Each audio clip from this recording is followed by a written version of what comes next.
Just another Aussie boy who's been to war.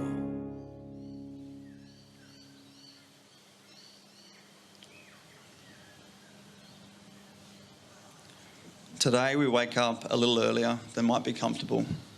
We move out into the darkness, into the cold, and we make our way to memorials across the country. We stand together and we hear words of tradition and the last post being played. Each year we endure the small degree of discomfort to bring home the memory of those men who otherwise boarded boats and headed off to enemy shores. I have seen war, I have taken lives. I have lost mates and those that I was supposed to bring home. But I cannot imagine what those men faced on those shores of Gallipoli and their lives beyond. Anzac Day carries many different meanings for many different people. And in a world where we continue to focus on the surface, to look for differences in race, colour, gender, preference, pronoun or otherwise, Anzac Day must be that day where we look back into the past and remember, through the example of those brave few, what truly defines a person, their character and their actions each and every day.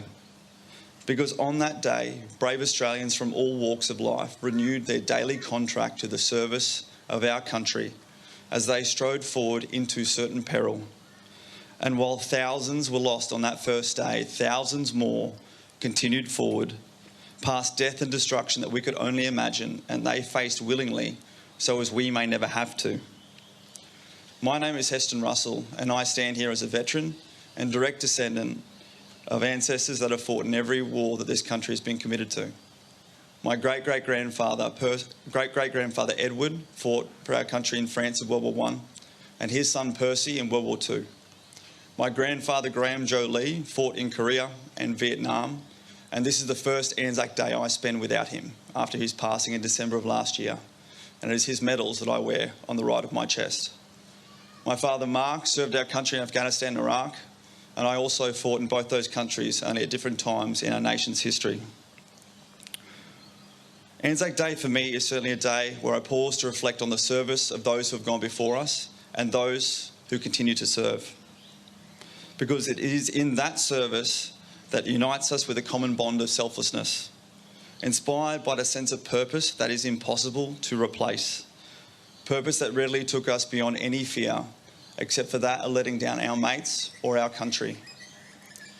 And I miss that feeling of being truly inspired, not for the savagery of war or chaos, but for truly and perfectly being aligned in mind, body and spirit with those around me.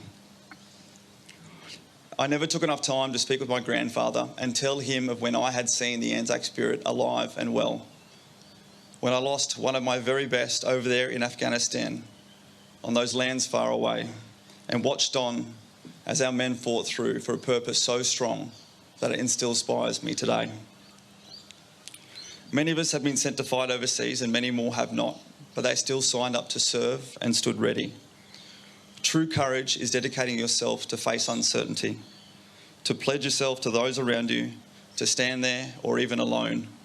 And while we don't give out medals for moral courage, it is more of that courage that we may well need more of today. Take a moment today to draw on the spirit of our Anzacs and be inspired to find courage in every form. To the veterans here and watching at home, thank you for your service. Service never leaves us, no matter how much time has passed.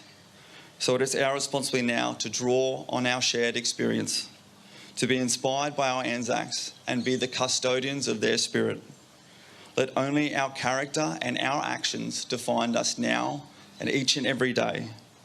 And let's lead by example and do what needs to be done to be worthy of their legacy, to renew our daily contract to our nation and its people, lest we forget.